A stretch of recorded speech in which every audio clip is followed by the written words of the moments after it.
ये तभी प्राप्ति होगी। तो ये स्वयं से मानना, इनसे संबंध विच्छेद होते ही मन अपनी स्थिति स्वतः हो जाएगी ना, और कुछ करना पड़ेगा? नहीं, कुछ नहीं करना पड़ेगा। इनसे संबंध मानने से विस्मृति हुई है। तो इनको हम अपना नहीं माने, क्योंकि अपने नहीं है वास्तव में। तो फिर स्वतः ही हम स्वयं में या स्वरूप में स्थित हो जाएंगे। फिर और कुछ रहता ही नहीं है ना। जहाँ जड़ता का संबंध विच्छेद हुआ तो इसका अभाव हो जाता है ना। असतः भाव न विद्यते। सब चीज पड़ी है, लेकिन वो हमारे काम की नहीं है, तो हमारे लिए तो अभाव ही है। तो फिर अपना स्वरूप ही प्रकट हो जाता है, क्योंकि वो सत है।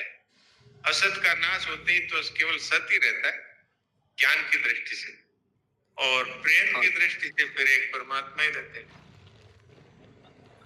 तो इसी को स्वयं से मानना, स्वयं से जानना कहते हैं। हाँ, बिल्कुल बिल्कुल। वो स्वामी जी महाराज से मैंने बात की थी ना, तो वो कई बार बताई हुई है, फिर बता देता हूँ। बताइए।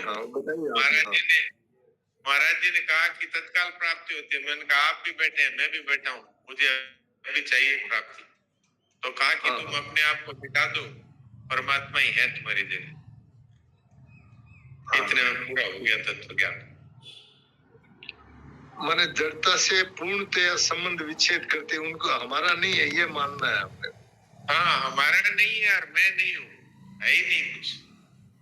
तो इसमें सरलता तब होती है जब मेरा कुछ नहीं, मुझे कुछ नहीं चाहिए, इसको पहले स्वीकार कर ले, तो फिर मैं कुछ नहीं का अनुभव हो जाता है। तो फिर परमात्मा ही रह सकते हैं। बहुत बढ़िया जी, ठीक। हाँ, नारायण नारायण। भजन बिना मुक्ति नहीं पासी।